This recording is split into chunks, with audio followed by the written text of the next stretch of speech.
Hello everyone. तो आज मैं फिर से आपके लिए एक इम्पॉर्टेंट वीडियो लेके आई हूँ, जैसा कि हमेशा लेकर आती हूँ। तो आज का जो इम्पॉर्टेंट टॉपिक है वो है पंचलाइट कहानी। तो इसके बारे में पहले आप क्या लिखेंगे, इसकी जो राइटर है वो है फणीश्वर नाथ रेणु। और इसके अंतर्गत जो पहले आपको मैंने अपने मन से बताया है ये आपको लिखेंगे तो आपका जो प्रभाव एग्जामिनर पर वो बहुत ही अच्छा पड़ेगा। तो इसके अंतर्गत आप लिखेंगे कि पंचलाइट कहानी फणीश्वर नाथ रेणु द्वारा लिखी गई है। यह कहानी एक आंचलिक कहानी है क्योंकि किसी अंचल को केंद्र मानकर उसे आंचलिक कहानी कहते हैं। इसमें उसके रहन सहन, रीति रिवाज, वेशभूषा, सामाजिक रहन सहन, इसके विषय में वर्णन के साथ साथ वहाँ के स्थानीय भाषा का प्रभाव भी आंचलिक कहानी है। फणीश्वर नाथ रेणु अपने ठेठ ग्रामीण परिवेश द्वारा पूरे आंचलिक के साथ हिंदी कहानी का परिदृश्य के साथ तथा अपनी रचनात्मकता के साथ एक हलचल उत्पन्न कर देते हैं। पंचलाइट कहानी भी बिहार के एक ग्रामीण की एक विशिष्ट विशेषताओं को समाहित करके ही पंचलाइट कहानी में है। पंचलाइट कहानी रेणु की कहानी संग्रह ठुमरी में संकलित है, जो 1950 से 1960 के बीच लिखी गई है।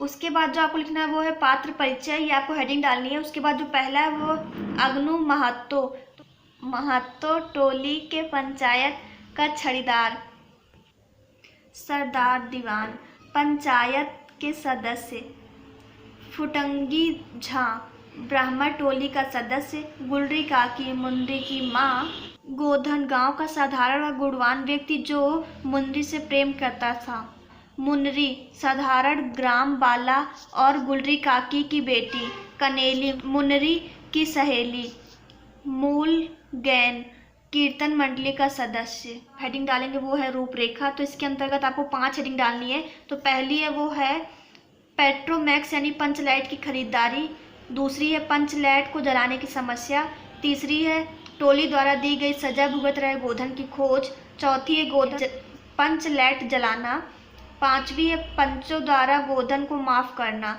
तो ये आप कैसे लिखेंगे, पांचों हेडिंग का विस्तार मैं आपको दिखाती हूँ किताब में। तो ये देखिए पेट्रोमैक्स यानी पंचलाइट की खरीदारी, ये पहली हेडिंग है। इसके अंतर्गत आप लिखेंगे गांव में रहने वाले विभिन्न जातियां अपनी अलग अलग टोली बनाकर रहती हैं। उन्हीं में एक महतो टोली के पंचों ने पिछले 15 महीने से दंड जुर्माने में जमा पैसों से रामनवमी के मेले में इस बार पेट्रोमैक्स खरीदा। पेट्रोमैक्स खरीदने के बाद बचे 10 रुपए से पूजा की सामग्री खरीदी। पेट्रोमैक्स यानी पंचलाइट को खरीदने के लिए टोले के सभी बालक, औरतें एवं मर्द इकट्ठा हो गए और सरदार ने अपनी पत्नी को आदेश दिया कि वह इसके पूजा पाठ का प्रबंध करे।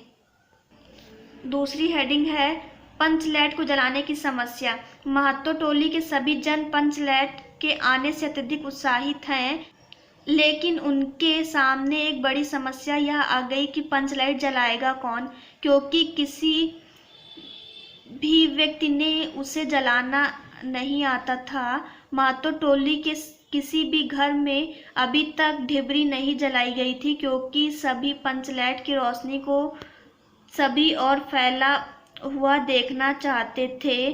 पंचलाइट के न जलने से पंचों के चेहरे उतर गए। राजपूत टोली के लोग उनका मजाक बनाने लगे, जिसे सबने धैर्यपूर्वक सहन किया। इसके बावजूद पंचों ने तय किया कि दूसरी टोली के व्यक्ति की मदद से पंचलाइट नहीं जलाया जाए, चाहे वह बिना जले ही पड़ा रहे। टोली द्वारा दी गई सजा भुगत रहे गोधन की खोज। इसके अंतर्गत आप लिखेंगे गुलरी काकी की बेटी मुंदरी गोधन से प्रेम करती थी। वह उसे पता था कि गोधन को पंचलाइट जलाना आता है, लेकिन पंचायत ने गोधन का हुक्का पानी बंद कर रखा था। मुंदरी ने अपनी सहेली कनेली को और कनेली ने यह सूचना सरदार तक पहुंचा दी कि गोधन पंचलाइट जलाना जानता है। सभी पंचों ने सोच विचार कर अंत में निर्णय लिया कि गोधन को बुलवाकर उसी से पंचलाइट जलवाया जाए। गोधन द्वारा पंचलाइट जलाना। सरदार द्वारा भेजे गए छड़ीदार से कहने से नहीं आने पर गोधन को मनाने गुलरी काकी गई। तब गोधन ने आकर पंचलाइट में तेल भरा और जलाने के लिए स्प्रिट मांगा। स्प्रिट के अभाव में उसने गरी के तेल से ही पंचलाइट जला दिया। पंचलाइट के जलते ही टोली के सभी सदस्यों में खुशी की लहर दौड़ गई। कीर्तनिया लोगों ने एक स्वर में महावीर स्वामी की जय ध्वनि की और कीर्तन शुरू हो गया। पंचों द्वारा गोधन को माफ करना। गोधन ने जिस होशियारी से पंचलाइट को जला दिया उससे सभी प्रभावित हुए। गोधन के प्रति वो के दिल का मैल उतर गया था। गोधन ने सभी का दिल जीत लिया। मुंडी ने बड़ी हसरत भरी निगाहों से गोधन की ओर देखा। सरदार ने गोधन को बड़े प्यार से अपने पास बुलाकर कहा, तुमने जाति की इज्जत रखी है, तुम्हारे साथ खून माफ। खूब गाओ सलीमा का गाना। अंत में गुलरी काकी ने गोधन को रात के खाने में निमंत्रित किया। गोधन ने एक बार फिर से मुंडी की ओर देखा और नज़र मिलते ही लज्जा से मुंडी की पलकें झुक गईं। तो अगर आपको ये कहानी अच्छी लगी तो like share comment and subscribe my channel. तो अगले वीडियो में फिर से एक ऐसे इंपॉर्टेंट वीडियो लेके आऊँगी। तो ये 3 से 4 नंबर का पूछा जाता है, तो ये बहुत इंपॉर्टेंट था, तो मैंने आपको बता दिया। तो मिलते हैं अगले वीडियो में, तब तक के लिए बाय।